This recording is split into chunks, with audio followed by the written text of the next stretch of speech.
Hello my friends and welcome back to my channel for another process video. Today I'm going to be working with the How to Kill a Kit with Style, and the kit that I'm going to be using is the collection by My Mind's Eye called My Girl. I've had this in my stash for probably 5 to 10 years. I cannot remember the date when it was released, but I'm sure that I probably told you this already in a previous video. But if you're just now joining me and you want to know where you can see those other videos that I created, the other two layouts, I will definitely link them in the description box below for you.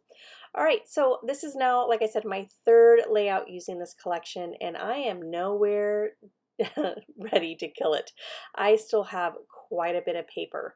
And the funny thing is I actually incorporated two other cardstock papers today in order to, actually three, in order to use this kit.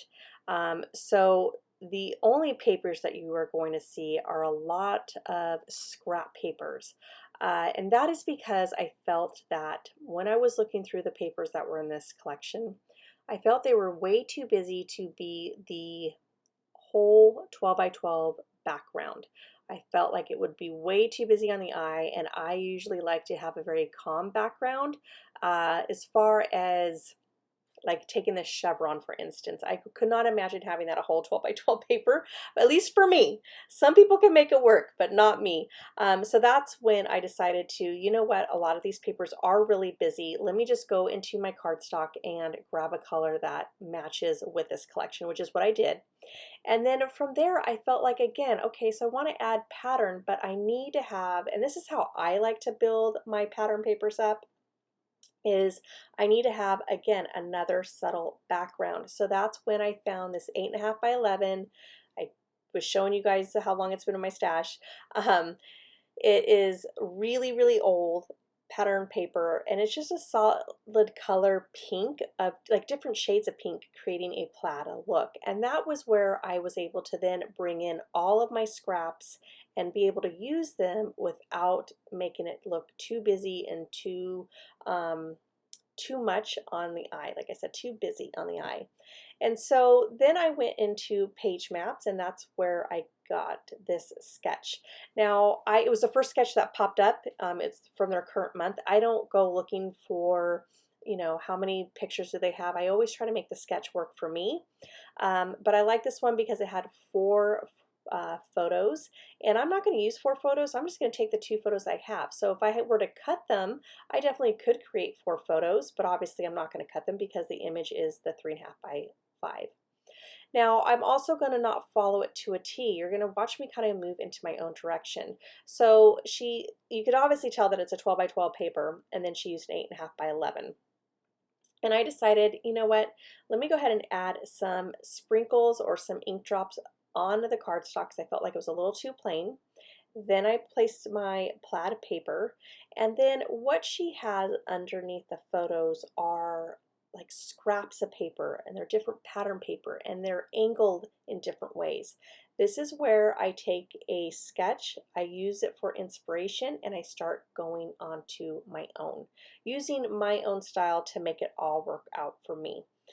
So instead of scrap papers, which I could have, you saw me kind of play with them just for a little bit, just to kind of see, can I make them work to go underneath my photo? Didn't like how it looked. That's when I went into my scrap bin and I found this other, again, really old, we're talking probably 20 years, swirly paper that has all the shades that are in this collection. And I decided to use that one because it was already the perfect size to house my photos. So that's where I'm saying, do you see how where it's a very subtle pattern on the pink paper, a very subtle pattern paper on the blue, it's got a little bit of purple tint to it, and it can all pile up. And now I'm adding a third pattern paper onto this.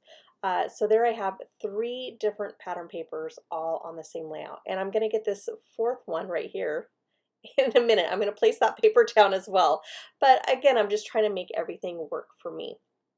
Now that chevron paper I did cut in half. Chevron is a little tricky because when I flipped it over on the other side, it almost looked like two different types of paper. And that is because what you're seeing right now, tucked away, or that I'm tucking in. It had grays and pinks and a little bit of blue, where when I go to, that other half of that piece, on the one side it had yellows and reds, and then the other side had the gray and the pink.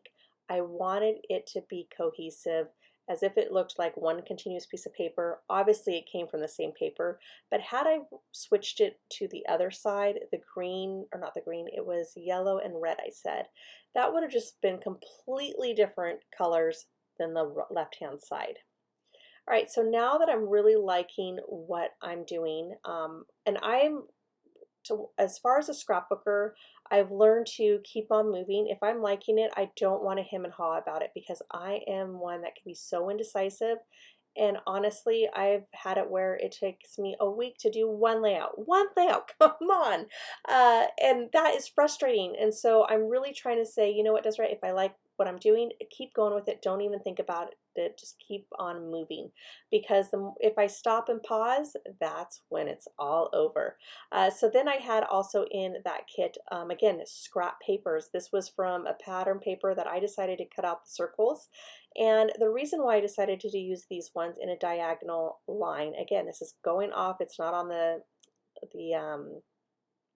sketch. This is kind of going in my own direction, and that is because it is two photos of my daughter and her friends that she goes to school with, them on the same soccer team. They were playing their game, and I want to say this is when they were during like their little snack break before they like their little intermission, and then they would start playing again.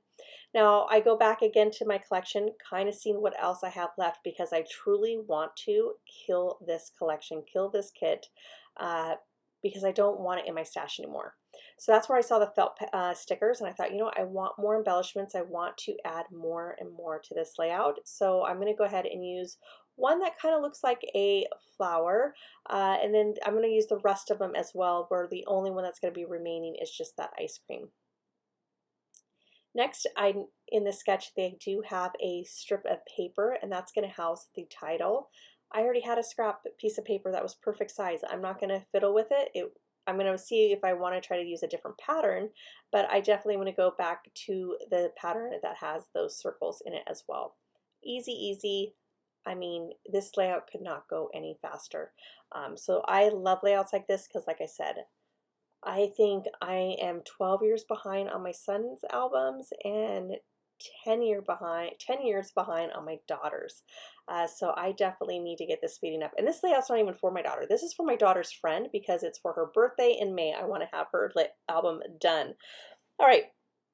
So now I'm going to go ahead and start, placing those stickers around. And I decide to go ahead and place these last two kind of snuggling up the spot where I'm going to place the title.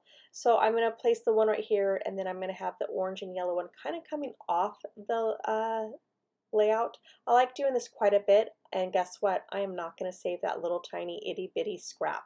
No, I'm not. I'm going to toss it because I don't need it.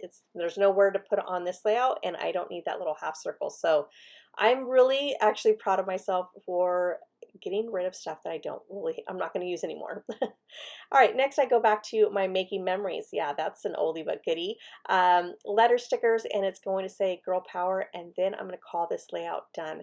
So I hope you enjoyed it as much as I did. I love when layouts come together so quickly. If you liked this video, please give it a thumbs up, and if you are new to my channel, I do hope you consider subscribing. Also, do check out all the lovely friends of mine that are playing along as well on how to kill a kit with style. All right, everybody, y'all have an amazing day, and I will talk to you soon. Bye.